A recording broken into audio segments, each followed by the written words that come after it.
Pero el editorial tiene que ver con esto que yo te decía recién. Atención, porque de golpe empieza a ocurrir que tenemos que hacer balances, empezamos a pensar cómo puede llegar a funcionar la política argentina el año que viene, y lo que pasó hoy es definitorio. Hoy, por primera vez, entendimos qué significó la derrota del oficialismo en las últimas elecciones legislativas en la Argentina. Por eso, el editorial de hoy se llama Perdieron Perdiendo.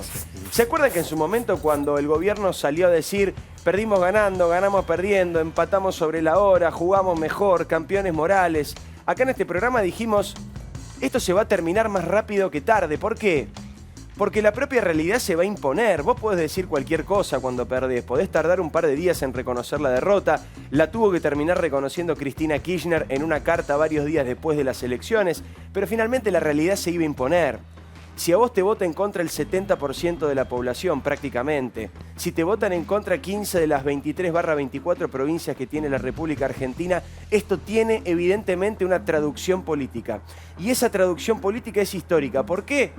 Porque el peronismo no perdía el quórum desde el 83, según algunos cálculos. ¿Y eso qué significa? Vos me podés decir, no entiendo. Basta de escuchar esa frase, la dijeron 70 veces, a mí qué me cambia, qué tiene que ver conmigo, es tan importante una elección legislativa, ¿qué cambió con la elección? Sí, perdió el gobierno, pero bueno, finalmente, ¿qué cambió? Lo que pasó hoy, lo que pasó hoy. Ese es el cambio histórico al cual está asistiendo la Argentina. ¿Por qué? Porque hasta ahora el oficialismo, el kirchnerismo, estaba acostumbrado a utilizar el Congreso como una escribanía. Esta es otra frase que seguramente escuchaste un montón de veces y decís, basta de decirlo, pero es que era así. Cualquier proyecto que entraba se votaba, cualquier chicana que entraba se votaba, cualquier requerimiento de alguno de los diputados del oficialismo tenía los votos suficientes para torcer alguna discusión, para cambiarla, para embarrarla, para llevar la discusión del Parlamento lo más cerca posible de los deseos del gobierno. Bueno, esto hoy cambió de raíz. Esto hoy cambió de raíz. Por primera vez en mucho tiempo, el gobierno se va a tener que acostumbrar a gobernar con un Congreso que funciona, con un Congreso en paridad, con un Congreso donde las leyes que presentás tienen que tener consenso, se tienen que discutir, se tienen que charlar, se tienen que dialogar.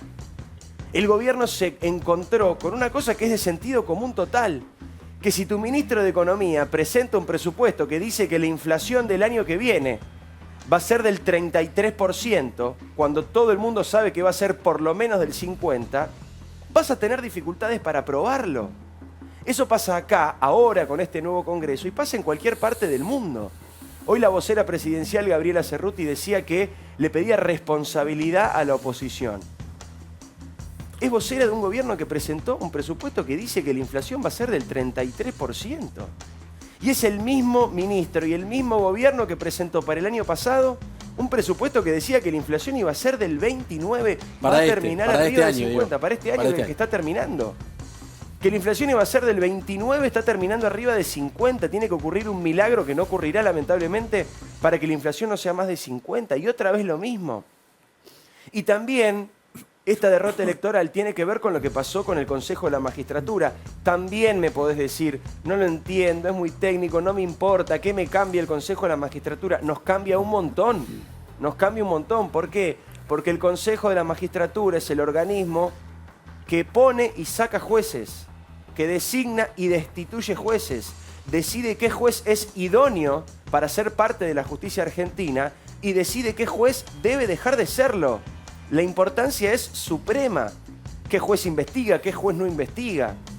Y el kirchnerismo en el 2006, Cristina particularmente, había logrado, en uno de sus varios intentos por colonizar a la justicia, como está ocurriendo en estos días, había logrado reducir el número de miembros, lo que le daba también mayoría automática, posibilidad de elegir, de designar, de ir y de venir. Y una mayoría, perdón Diego, de carácter político. Claro, lo que una se está mayoría pidiendo dirigente. con que vuelvan a ser 20 miembros los del Consejo, que sea una mayoría más colegiada, para que no pase esto, una manipulación de los contratos, de las designaciones, como también de las destituciones.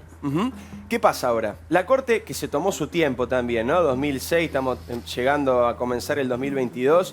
La Corte, con este cuentito de que no tiene plazos, a veces hace la plancha demasiado. Bueno, pero llegó una decisión institucional de la Corte en el mismo momento en el que el gobierno le declara la guerra a la Corte Suprema, también de una manera infantil, tosca, poco inteligente desde lo político, poco sustentable desde lo jurídico también, como si no existiera la división de poderes en la Argentina. La misma semana el presidente dijo con el mismo ímpetu y la misma liviandad: pienso todos los días en cambiar la capital del lugar y la Corte Suprema no sirve para nada. Porque en realidad son cortinas de humo, porque en realidad lo que le está pasando al gobierno es que no sabe qué hacer. Yo decía, Osvaldo, tu frase que en un ratito ampliaremos. ¿Quién se anima a decir feliz año? O nuestra pregunta de la semana pasada, ¿qué festejan? Escuché a un montón de bobos diciendo la democracia no. Ese era el cuento, ese era el truco, esa era la excusa, esa era la mentira. La pregunta de qué festejan es qué festejan con 50% de inflación, qué festejan con casi 50% de pobres, con más de 7 de cada 10 chicos en situación de hambre en la provincia de Buenos Aires, con más de 116.000 muertes de COVID, con un porcentaje todavía sin vacunar de la población que nos va a contar Nelson en un rato. Bueno, el gobierno ahora no sabe qué hacer, porque las herramientas que siempre tuvo, llenamos la plaza y convencemos a todos de que somos poderosos, esa no va más. Repartimos platita y la gente nos vota, no va más. Tiramos cualquier porquería al Congreso, que total los giles no levantan la mano todos, eso no va más. Entonces el gobierno sigue tocando los resortes que conocía, pero ya no le funciona. Y esto además se suma a un estado de desesperación general del gobierno. ¿Por qué? Porque encima están peleados entre ellos a un nivel histórico, inédito. Hacía mucho que no se veía algo así con el peronismo en el ejercicio del poder. Cristina peleada con Alberto, Alberto peleado con Máximo, Máximo peleado con algunos intendentes, pero preside el PJ de la provincia de Buenos Aires.